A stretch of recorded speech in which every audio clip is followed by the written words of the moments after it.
ശ്രീ സുഭാഷ് ബാബു, ഇപ്പോൾ പാരൻറ്റിങ്ങിൻ്റെ പ്രശ്നമുണ്ട്, ബ്രിങ്ങിങ് അപ്പിൻ്റെ പ്രശ്നമുണ്ട്.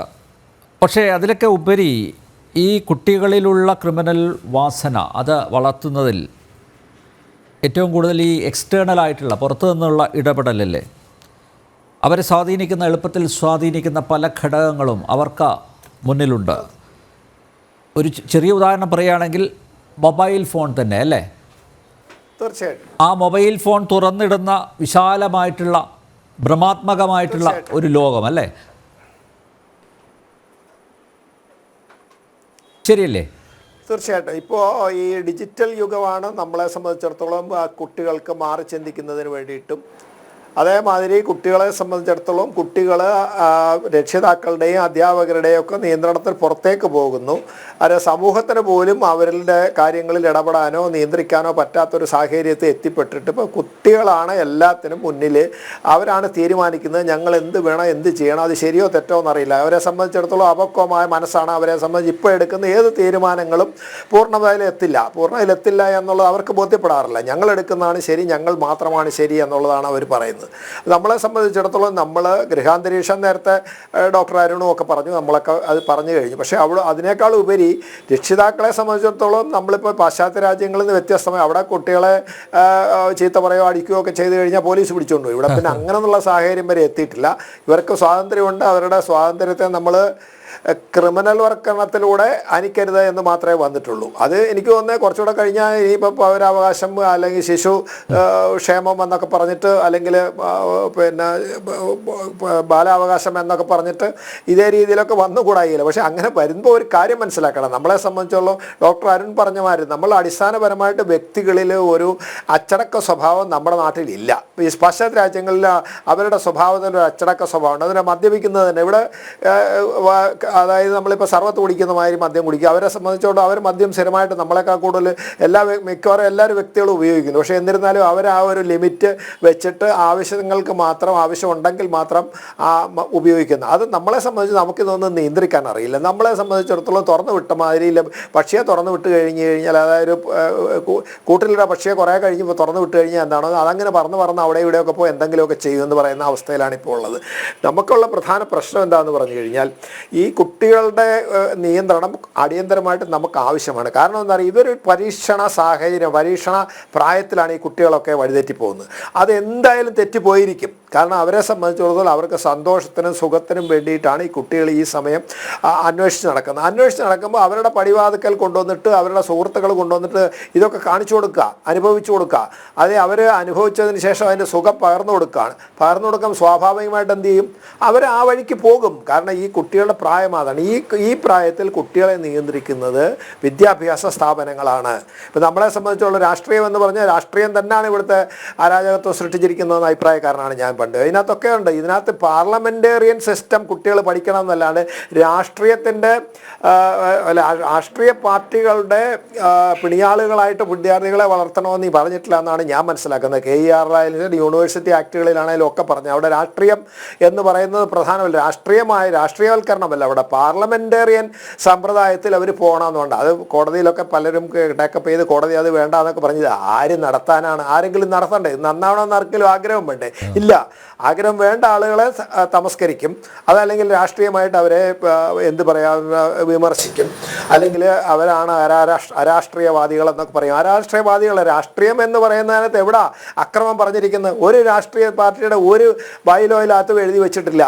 നമുക്കറിയാം 1984 നമ്മുടെ എല്ലാ പാർട്ടികളും, അതിന് മുമ്പുണ്ടായിരുന്ന രാഷ്ട്രീയ പാർട്ടികളുടെ ഒക്കെ അവരുടെ ഭരണഘടനയുണ്ടല്ലോ. ഭരണഘടനയിൽ പിന്നെ നമ്മുടെ ഭരണഘടനാ വിധേയമായിട്ട് മാത്രമേ പ്രവർത്തിക്കൂ എന്നുള്ളത് എഴുതി വെക്കാത്തത് കൊണ്ട് കോൺഗ്രസിൻ്റെ ഉൾപ്പെടെ കമ്മ്യൂണിസ്റ്റ് പാർട്ടിയുടെ ഉൾപ്പെടെ എല്ലാ രാഷ്ട്രീയ പാർട്ടികളുടെയും അവർ രണ്ടാമത് അവരുടെ ബൈലോ അമെൻഡ് ചെയ്ത് ഈ കാര്യം കൂടെ അതിനകത്ത് ഉൾപ്പെടുത്തണമെന്ന് പറഞ്ഞിട്ട് 29 എന്ന് പറയുന്ന വകുപ്പ് C എന്ന് പറയുന്ന വകുപ്പ് അതിനകത്ത് റെപ്രസെൻറ്റേഷൻ ഓഫ് പീപ്പിൾസ് ആക്ട് ഉൾപ്പെടുത്തി അത് കഴിഞ്ഞ് പുതിയതായിട്ട് അവർ എഴുതിയിട്ട് രണ്ടാമത് അവർ ബൈലോയുടെ റെക്കഗ്നിഷൻ വാങ്ങിച്ചാണ് ഇപ്പോൾ പ്രവർത്തിക്കുന്നത്. അവർക്ക് പോലും ഈ ഉത്തരവാദിത്വമില്ല എന്ന് പറഞ്ഞു കഴിഞ്ഞാൽ അതിന് അരാഷ്ട്രീയം എന്ന് പറയണോ? രാഷ്ട്രീയം ക്യാമ്പസുകളിലേക്കല്ല, രാഷ്ട്രീയം ക്യാമ്പസുകളിൽ പഠിക്കേണ്ടതെന്നാണ്. പാർലമെൻറ്റേറിയൻ സിസ്റ്റം അവർ പ്രാക്ടീസ് ചെയ്യണം. രാഷ്ട്രീയം പ്രാക്ടീസ് ചെയ്യണമെന്ന് എവിടെയും പറഞ്ഞിട്ടില്ല. രാഷ്ട്രീയമാക്കി. പാർലമെൻറ്റേറിയൻ സിസ്റ്റം എന്ന് പറഞ്ഞാൽ രാഷ്ട്രീയമാണെന്നൊരു തെറ്റിദ്ധാരണ. പണ്ടൊക്കെ നമ്മൾ സ്കൂളുകളിലും കോളേജിലും ഒക്കെ പഠിക്കും, ഞങ്ങളൊക്കെ പഠിക്കുമ്പോൾ ചെറിയ ചെറിയ രീതിയിൽ രാഷ്ട്രീയമൊക്കെ ഉണ്ട്. പക്ഷേ ഇതിൻ്റെ ഇതേമാതിരിയുള്ള അക്രമം ഒന്നുമില്ല. അങ്ങോട്ടും ഇങ്ങോട്ടും അഭിപ്രായ വ്യത്യാസം വാക്കുകൾ പറയും, അതങ്ങ് തീർന്നു പോയി. ഇതല്ല, ഇത് കൊന്ന് കൊലവിളിക്കുകയാണല്ലോ.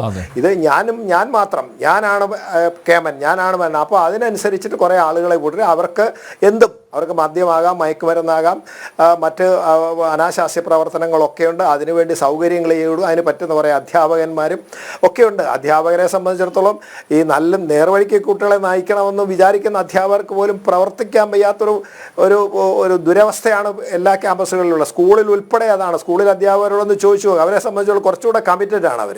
കോളേജ് അധ്യാപകരെക്കാൾ ഇവരെ കുറച്ചും കൂടെ ഒക്കെ ചെയ്യണമെന്ന് ഇപ്പോഴും താല്പര്യമുള്ള ഒരുപാട് അധ്യാപകരുണ്ട്. ഞാനൊക്കെ ഒരുപാട് അധ്യാപകർ എൻ്റെ സുഹൃത്തുക്കളായിട്ടുണ്ട്. അവരൊക്കെ പറയുന്നത് എന്ത് ചെയ്യാനാ സാർ എന്നാണ് നമ്മളോട് ചോദിക്കുന്നത്. കാരണം അവർ നമ്മളോട് ഇങ്ങനെ പ്രശ്നമുണ്ട്, എന്താ ചെയ്യുന്നത്. എന്നോടൊപ്പം ചില അധ്യാപകരെ, എൻ്റെ വീടിന് അടുത്തൊരു സ്കൂളുണ്ട്, അതുപോലെ തന്നെ ഇവിടെയുള്ള മിക്കവാറും സ്കൂളിലെ ആളുകൾ അധ്യാപകരൊക്കെ ഞാൻ അറിയുന്നത്. അവർ പറയുന്നത് സാർ ഞങ്ങളുടെ സ്കൂളിൽ ഇങ്ങനൊരു പ്രശ്നമുണ്ട്. ഈ കുട്ടിയുടെ രക്ഷിതാവിനെ അറിയിച്ചു കഴിഞ്ഞാൽ അവർ പറയുന്നത് ആ കുട്ടി അങ്ങനെ ചെയ്യില്ല എന്ന്. സാറിന് എന്തായാലും ഞാൻ പറഞ്ഞ ഒരു കാര്യം ചെയ്യാൻ ഫോൺ നമ്പർ ഇങ്ങോട്ട് തന്നു. ഞാൻ വിളിച്ചു പറയാം, അല്ലെങ്കിൽ ഞാൻ എൻ്റെ കൂടെ എൻ്റെ ആരെങ്കിലും സുഹൃത്തുക്കൾ റിട്ടയർഡ് പോലീസ് ഉദ്യോഗസ്ഥന്മാരോടായിട്ട് നമ്പർ കൊടുത്ത് നിങ്ങളൊന്ന് വിളിച്ച് പറയാം അവരുടെ അടുത്തോട്. അപ്പോൾ അങ്ങനെ വിളിച്ച് പറയുന്ന അവസരത്തിൽ ഞാൻ പറയുന്നത് നമ്മളാണെന്ന് പറഞ്ഞോളൂ, ഐഡൻറ്റിറ്റി പറഞ്ഞിട്ട് വിളിച്ചു വരാം. എന്നിട്ട് എന്താ പറയുന്നത്, അല്ലെങ്കിൽ ഈ അധ്യാപകൻ്റെ തലയിൽ കയറും, അയാളെ അവിടെ എന്ത് ചെയ്യുന്നറിയോ കരിങ്കാലിയാക്കും, അവരെ ഒറ്റപ്പെടുത്തി രാഷ്ട്രീയമായിട്ട് എതിർക്കും. അത് കഴിഞ്ഞ് അധ്യാപകൻ ഗത്യന്തരം ഇല്ലാണ്ടാവും. അത് അവസാനം അദ്ദേഹത്തിൻ്റെ ജോലിയിൽ പോലും സുരക്ഷിതമില്ലാത്തവരെ മാറ്റമോ അദ്ദേഹത്തിൻ്റെ പേരിൽ നടപടിയോ ഒക്കെയുള്ള കള്ളക്കേസുകളൊക്കെ നമുക്കറിയില്ല. അധ്യാപകരുടെ പേരിലും പത്രപ്രവർത്തക പേരിലൊക്കെ ഇതിനെ സംബന്ധിച്ചിടത്തോളം പ്രചാരണം നടത്തുകയോ അല്ലെങ്കിൽ അതിനെ വിമർശിക്കുകയോ ചെയ്ത കേസുകൾ വരുന്നത് നമ്മൾ കണ്ടിട്ടുണ്ട്. അപ്പോൾ അതൊന്നുമല്ല നമുക്കിവിടെ ആവശ്യം. നമുക്കിവിടെ എന്താണെന്ന് പറയുന്നത്, നിയമത്തിൽ പറയുന്ന പ്രകാരം പാർലമെൻറ്റേറിയൻ സിസ്റ്റം മാത്രം ക്യാമ്പസിൽ കൊണ്ടുവരിക. അതിന് വിധേയമായിട്ട് ഏതെങ്കിലും രാഷ്ട്രീയ കക്ഷികളുടെ പോഷക സംഘടനയായിട്ട് അല്ലെങ്കിൽ വിദ്യാർത്ഥി സംഘടനയായിട്ട് ആ രംഗപ്രവേശം ചെയ്യിക്കുന്ന സംവിധാനം പൂർണ്ണമായിട്ട് നിരോധിക്കുക. ഞാൻ പറയുന്നത് കോടതി തന്നെ ഇത് പറയണം, ഇങ്ങനെയുള്ള ബോർഡുകളൊന്നും അവിടെ കാണാനേ പാടില്ല, ഈ വാക്കുകളൊന്നും അവിടെ പറയാൻ പാടില്ല. അങ്ങനെ ഒരു രാഷ്ട്രീയ പാർട്ടികളുടെ വിദ്യാർത്ഥി സംഘടന എന്നുള്ള രീതി പ്രചാരണം പാടില്ല. പറയുന്നതിന് ഇന്ന് നിയമം യാതൊരു തടസ്സവുമില്ല.